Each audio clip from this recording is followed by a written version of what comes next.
अस्सलाम वालेकुम दोस्तों, कैसे आप सब। उम्मीद करता हूँ सब खैरियत से होंगे। कहते हैं कि मलकुल मौत ने बारगाह रब्बुल इज़्ज़त में अर्ज़ किया, मौलाए करीम, मैंने करोड़ों लोगों की जानें कब्ज़ की हैं, मगर वो जानें ऐसी हैं जिन्हें कब्ज़ करते वक्त मुझे बड़ा ही सदमा और अफसोस हुआ। मैंने तेरे हुक्म की तमील ज़रूर की, मगर नहायत ही दुख के साथ। वो दो, एक माँ और एक बेटा था। वाक़या कुछ इस तरह है कि एक जहाज़ गर्क हो गया था और एक औरत अपने शेरख्वार बच्चे के साथ एक तख्ते का सहारा लेने में कामयाब हो गई। तख्ता दरिया में बह रहा था, माँ और बेटा इस पर सवार थे। ऐ मौला करीम, अचानक तेरा हुक्म हुआ और मैंने माँ की जान इस तख्ते पर निकाल ली। मेरे लिए परेशान कुन बात यह थी कि माँ मर चुकी है, अब बच्चे का क्या हशर होगा। बच्चा एक टूटे हुए तख्ते पर सवार है। तख्ता हैरान पानी की लहरों के थप्पड़े खा रहा है, जो किसी वक्त भी किसी तेज़ लहर की जद में आकर उलट सकता है। बच्चे के लिए ना खुराक का इंतज़ाम है और ना किसी निगरान का बंदोबस्त है। दरिया के किनारे धोबी कपड़े धो रहे हैं। अचानक किसी की इस बच्चे पर नज़र पड़ी तो तख्ते को खींच कर लाए। बड़े हैरान हुए कि माँ मर चुकी है, बच्चा बेयारो मददगार तख्ते पर जिंदा सलामत मौजूद है। वो लोग इस बच्चे को अपने सरदार के पास ले गए। सरदार बेचारा बे औलाद था।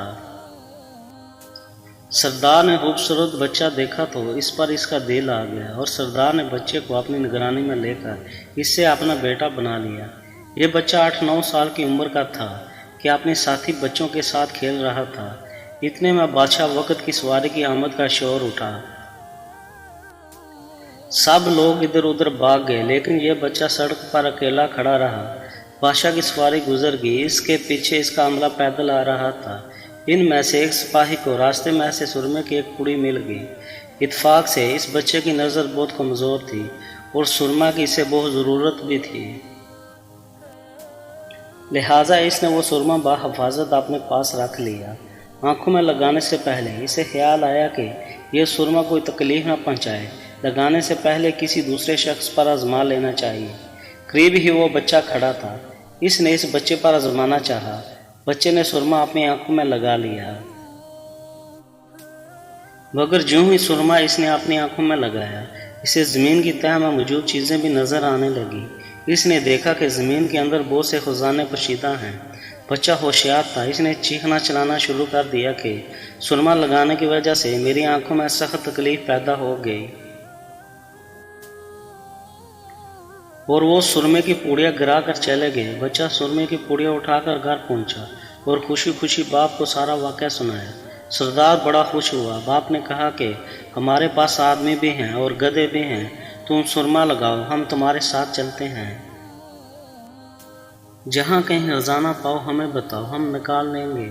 चनाचे ऐसा ही हुआ। बच्चे के बताने पर वो लोग खजाना निकालने लगे और थोड़े ही अरसे में अमीर बन गए। बच्चा जवान हुआ तो इसने पुर्जे लगाना शुरू किए और इनके पास दौलत की परवानी होगी। ज़मीन के तमाम खजाने इसकी नज़रों में थे। इसने आहिस्ता आहिस्ता बहुत से आदमी अपने साथ मिला लिए।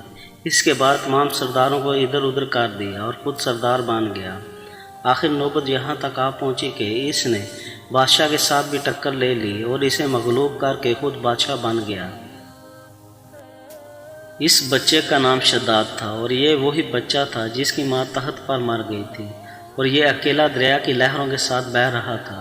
कहते हैं कि जब ये बरसर इक़्तिदार में आया तो इसने हुक्म दिया कि एक ऐसा कमाल दर्जे का शहर बना दिया जाए जिसकी एक ईंट सोने की हो और दूसरी चांदी की हो। इसमें एक आलीशान बाग हो जिसमें दुनिया की हर चीज़ मैसर हो। जब वो शहर मुकम्मल हो गया तो शद्दाद ने इरादा किया कि जाकर इस शहर का नज़ारा किया जाए। चनाचे वो शहर को देखने निकला। अभी दरवाजे तक नहीं पहुंचा था, मलकल मौत को हुक्म हुआ और इसने वही इसकी रूह कब्ज़ कर ली। इसको इतना मौका भी ना दिया कि अपने बेमिसाल बाग को एक नज़र देख सकता। मलकल मौत ने कहा, ऐ मौलाए करीम, इस शख्स की रूह कब्ज़ करते वक्त मुझे नहायत ही सदमा पहुंचा कि वो हर चीज़ तैयार करके इसे देख भी ना सका। अल्लाह ताला ने फरमाया, ये वही बच्चा है जिसकी माँ तख्त पर मर गई थी और इस पर तुझे तरस आया था। اس بچے نے بڑے ہو کر نافرمانی کی، خدا کے حکم سے بغاوت کی اور سرکشی ہتھیار کی، مگر ہم نے اسے خود ساختہ جنت میں قدم رکھنے کی مہلت بھی نہ دی اور اسے باہر ہی ہلاک کر دیا۔ اسی دنیا کی جنت کے بارے میں مشہور ہے کہ وہ دنیا میں موجود ہے لیکن انسان کی نظر سے اوجھل ہے۔ امیر معاویہ رضی اللہ عنہ کے زمانے میں ایک صحابی کا اونٹ گم ہو گیا تھا اور وہ اونٹ کی تلاش میں کہیں اس علاقے میں جا نکلا تو اللہ تعالیٰ نے اسے وہ سب کچھ دکھا دیا تھا۔ وہ صحابی وہاں کی کوئی نشانی بھی ساتھ لائے تھے۔ اس صحابی نے یہ واقعہ امیر معاویہ کے پاس بیان کیا۔ انہوں نے کافی تلاش کرایا مگر کسی کو وہ جنت نہیں ملی اور اسے اللہ تعالیٰ نے پوشیدہ کر دیا۔ دوستو، اگر ویڈیو اچھی لگی ہو تو لائک، شیئر، سبسکرائب ضرور کریں۔ شکریہ۔